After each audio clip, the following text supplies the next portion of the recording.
Bismillahirrahmanirrahim. Assalamualaikum warahmatullahi wabarakatuh. Alhamdulillahi rabbil alamin.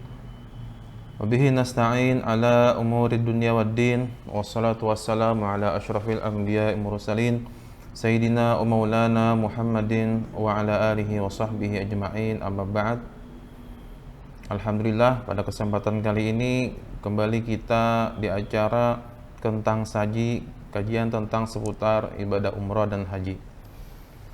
Pada kali ini kita akan sedikit membahas mengenai adab ketika bepergian, khususnya bepergian untuk melaksanakan ibadah umrah dan haji. Kita sebagai umat Islam, umat Rasulullah SAW, yang mana diminta untuk selalu menjaga adab.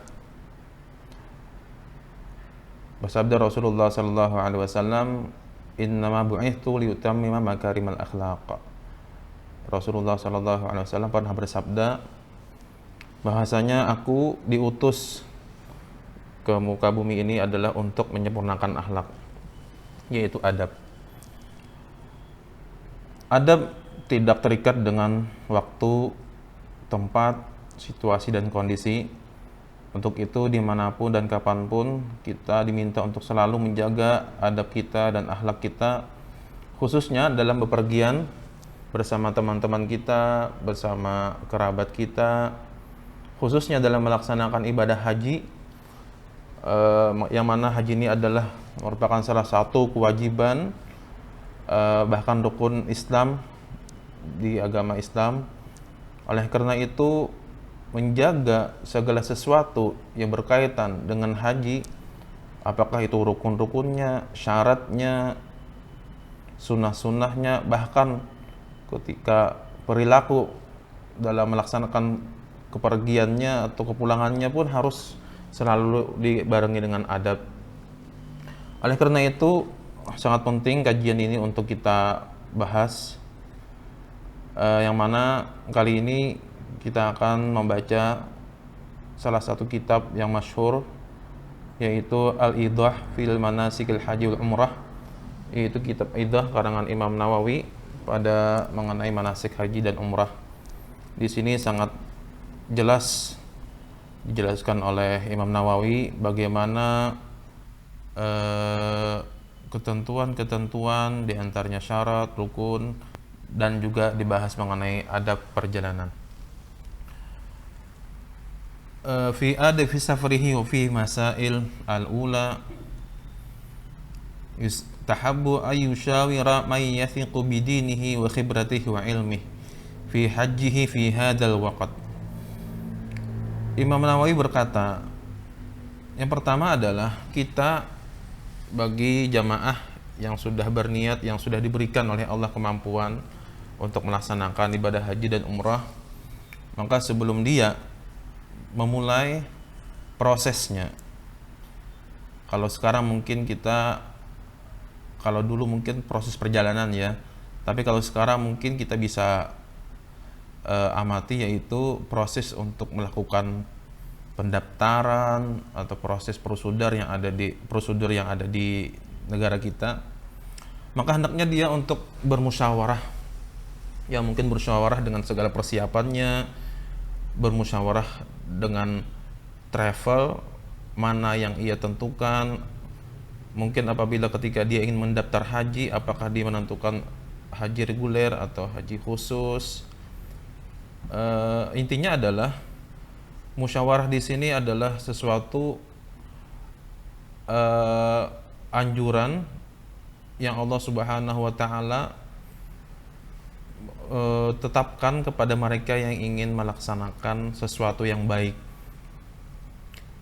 Dan musyawarah di sini mungkin yaitu adalah bertanya kepada mereka yang lebih pengalaman. Nah, di sini mungkin yang pertama tentunya mungkin adalah Kementerian Agama Republik Indonesia, yang kedua adalah PPIU atau PIHK, penyelenggara ibadah umrah atau haji khusus, dan juga mereka-mereka atau kerabat teman yang sudah berpengalaman dalam melaksanakan ibadah haji dan umrah.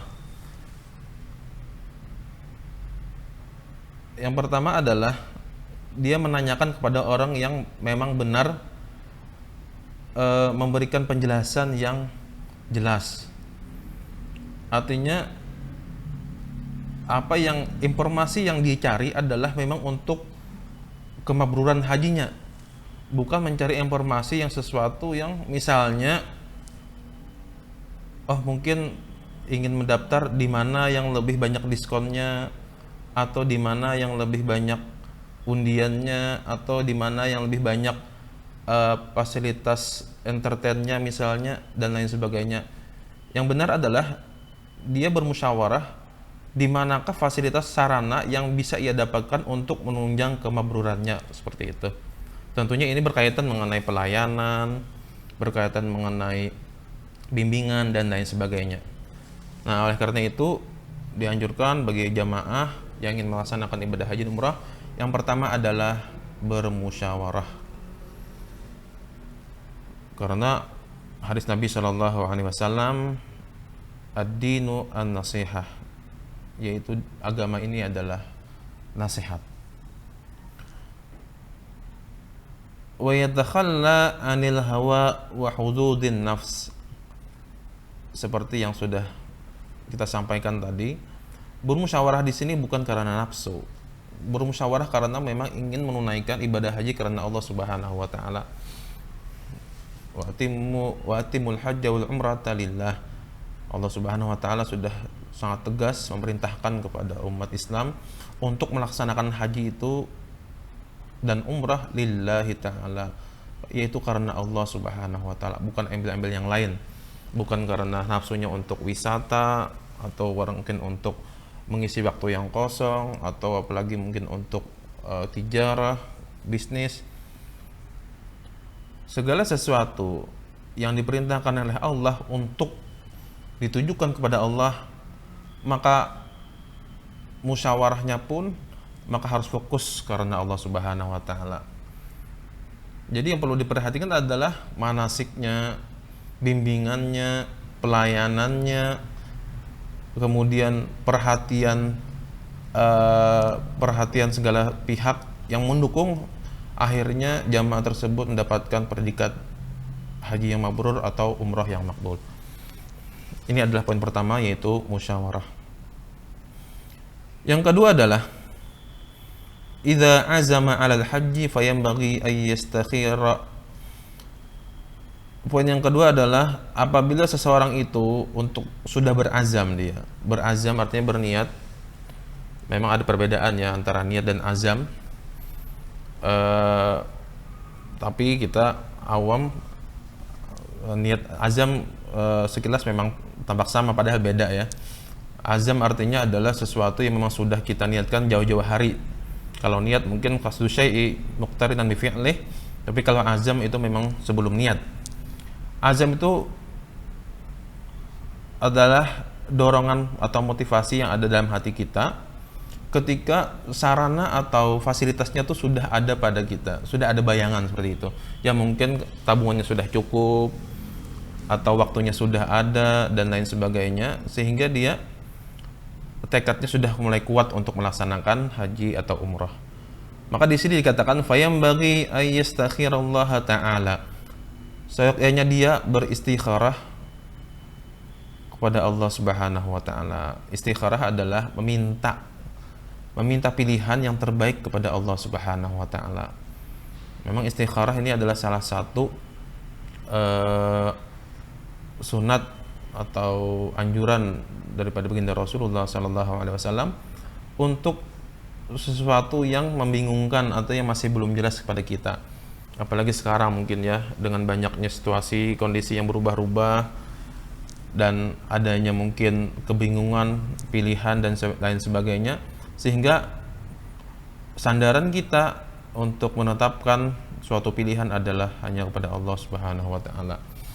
Maka yang kedua di sini adalah beristikharah atau berdoa kepada Allah untuk meminta kepada Allah pilihan yang terbaik bagi kita.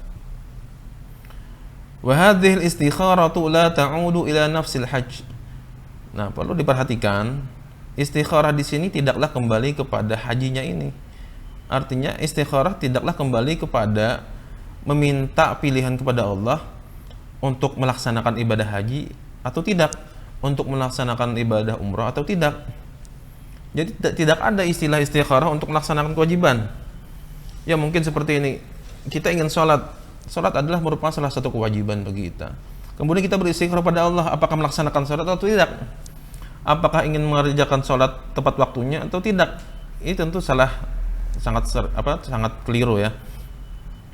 Maksudnya istikharah di sini adalah istikharah dalam menentukan suatu pilihan yang menunjang untuk melaksanakan kegiatan tersebut. Ya misalnya istikharah kepada Allah untuk diberi pilihan yang terbaik dari segi waktu keberangkatan, kemudian paket yang dipilih, kemudian waktu yang dipilih juga, kesempatan yang diberikan, mungkin travel atau fasilitas apa yang ingin kita pilih dan lain sebagainya. Ini maksud dari istikharahnya. Jadi bukan berarti istikharahnya ini kembali kepada melaksanakan atau tidaknya. Fa innahu khairun la syakka fihi wa innama ta'udu ila waqtih. Faman arada al-istikharata yusalli raka'ataini min ghairil fariidah. Nah di sini Nabi SAW telah mengajar kepada kita sebagai umatnya, maka bagi siapapun, laki-laki atau perempuan yang ingin suatu keyakinan, ingin suatu ketetapan dalam dua pilihan atau beberapa pilihan, maka hendaknya dia untuk sholat 2 rakaat, yaitu yang dinamakan adalah sembahyang atau sholat sunat istikharah. 2 rakaat, kemudian setelah sholat, setelah salam, dia membaca doa, Allahumma inni astakhiruka bi'ilmik wa astaqdiruka biqudratik wa as'aluka min fadlikal azim fa innaka taqdiru wa la aqdir wa ta'lamu wa la a'lam wa anta 'allamul ghuyub. Allahumma in kunta ta'lam anna dhihabi ila al-hajj fi hadzal 'am khairul li fi dini wa dunyaya wa ma'ashi wa aqibati amri wa ajilihi wa ajilihi fa aqdirhu li wa yassir li thumma barik li fi. Ya, di sini doa kita minta kepada Allah Subhanahu wa taala apabila memang benar haji atau umrah ini adalah baik bagi kita pada tahun ini, pada waktu ini, pada pilihan ini, maka mudahkanlah segala sesuatu yang untuk menunjang keberangkatan ini. Allahumma wa in kunta ta'lamu annahu syarrul li fi dini wa dunyaya wa ma'ashi wa aqibati amri. Bahkan sebaliknya, ya Allah, jika engkau mengetahui bahwasanya kepergian hamba untuk melaksanakan ibadah haji dan umrah pada pilihanku yang ini adalah buruk bagiku pada dunia, pada agama, kehidupanku dan akhiratku, wa ajlihi wa ajlih fasrifu anni, maka jauhkanlah. Artinya kita meminta kepada Allah, kalau memang itu baik kepada kita maka dekatkanlah, dan jika itu memang buruk bagi kita maka itu jauhkanlah. Tentu istikharah ini sebenarnya adalah kesunahan bagi kita untuk melaksanakan sunah istikharah ini setiap hari sebenarnya. Bahkan tidak hanya untuk bepergian ibadah haji dan umrah, tapi disunatkan kepada kita untuk melaksanakannya setiap hari. Kenapa setiap hari? Karena kehidupan kita yang di dunia yang serba canggih, serba bermacam-macam dalam berbagai macam tantangan, pilihan, tentu kita tidak lepas dengan namanya istikharah, meminta pertolongan, pilihan kepada Allah Subhanahu wa taala. Mungkin ini saja ada 2 adab yang kita bahas pada kesempatan kali ini. Mudah-mudahan dalam kesempatan lain nanti akan kita tambahkan lagi beberapa adab perjalanan untuk melaksanakan ibadah haji dan umrah. Mudah-mudahan ini bermanfaat. Mohon maaf atas segala kekurangan. Terima kasih atas segala perhatian. Wassalamualaikum warahmatullahi wabarakatuh.